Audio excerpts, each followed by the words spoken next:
Roland Barthes once described the photograph as a kind of evidence,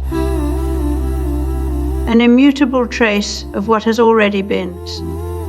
He called it that, has been, implying that every image carries with it the weight of its origin. A moment in time sealed forever in celluloid or digital code.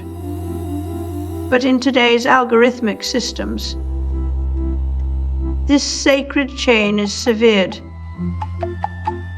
The original no longer matters when copies can be optimized to perfection.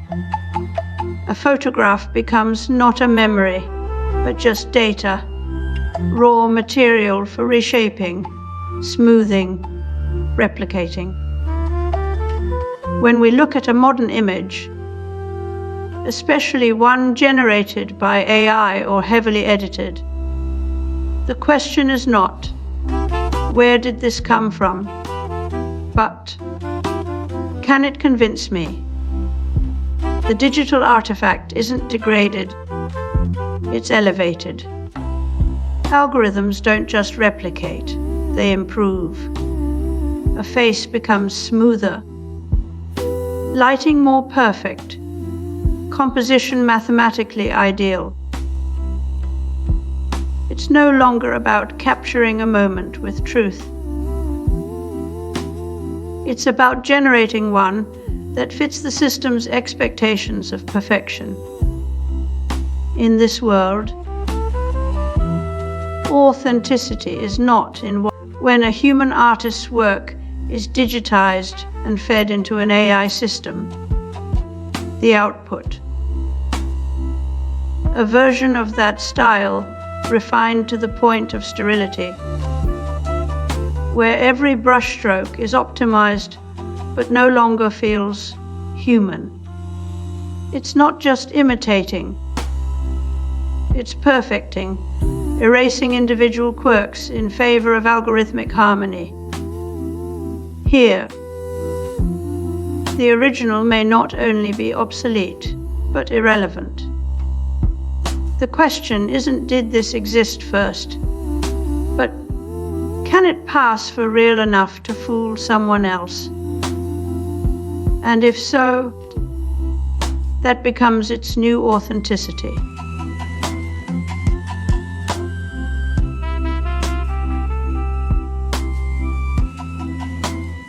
The earliest computers were mechanical in nature. Think punch cards, relay circuits, and vacuum tubes, each designed to solve narrow mathematical problems with remarkable ingenuity given.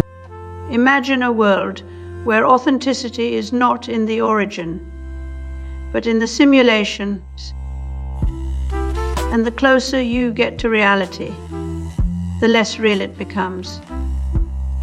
We are no longer fooled by perfect digital faces. Instead, we crave flaws, hiccups, cracks in the code, as if they were human fingerprints. This is how algorithmic culture redefines trustee through imperfection as signature. A filter on Instagram adds grain and a soft blur, not just for styles, but to simulate intentionality. These tiny blemishes are algorithmically curated lies. While we once valued the machine for its clarity, today's digital tools are designed to mimic us. Voice modulation software doesn't just change pitch. It adds pauses and ums to sound more human. Handwriting generators don't reproduce fonts. They inject idiosyncratic loops that suggest a hand behind them. The illusion is not about deception, but persuasion. Systems must appear as if crafted by intention, even when entirely automated. In Technopoly, as Neil Postman warned us, language is not just a tool. it's a commodity. The word authentic becomes a brand before it becomes an idea. Trust is no longer about origins, but optics. What looks real enough to be sold on the platform of your life? And so we enter an arms race where authenticity can only be spoofed more convincingly, faster and deeper.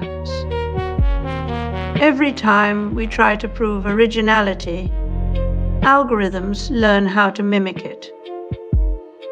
The original doesn't vanish.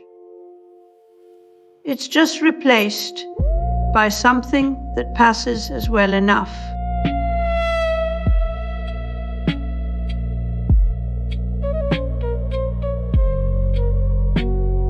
So it really doesn't depersonalize music, I think, but rather maybe humanizes computers, I guess. Let's rewind to a moment when machines first learned how to feign humanity. Early MyDI systems claimed they could humanize technology by adding randomness, slight timing deviations, imperfect note spacing. But here's the twist. What if it wasn't about making machines feel more real? What if it was about training us to trust something we knew wasn't alive? The language of these engineers is key. They didn't say, make humans feel like machines. They said, humanize technology. We are joined by an engineer from the 1980s, explaining how adding randomization to MIDI sequences made compositions feel alive, even when nothing in those machines was alive. This wasn't a technical flaw. It was a feature designed to bridge the gap between cold code and warm artistry. The real innovation here wasn't just the technology, but our willingness to accept the delusion as truth. What does this mean for authenticity? It means we've been training our senses to detect a manufactured kind of real. Early computing didn't just humanize machines. It taught us how to feel comforted by their fakery. The original, in all its flawed glory, was no longer the ideal. Now, authenticity became an aesthetic choice, not what you were born with, but what you could simulate convincingly enough that others believed. This is the birth of algorithmic trust.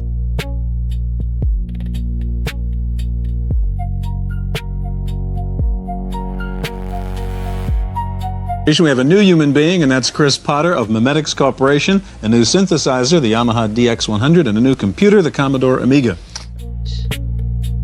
In early 2023, Pope Francis issued a rare public warning about artificial intelligence. Not because he feared it would replace humans, but because he understood what many in the West have only begun to feel: AI does not just change tools. It changes trust. He called for caution, for ethical boundaries, and above all, for the protection of human dignity. But what exactly is at stake when machines begin to simulate moral authority? If authenticity no longer rests in origins, but in appearance, beneath our feet. Neil Postman, in his critique of technopoly, warned that we would eventually mistake the map for the territory, that we'd come to believe what machines tell us simply because they appear objective. But here's where it gets worse. When a system can convincingly simulate moral reasoning without ever having experienced it, then we're no longer dealing with deception. We're dealing with a new form of trust, manufactured and unconditional. This is the death of the original in our age.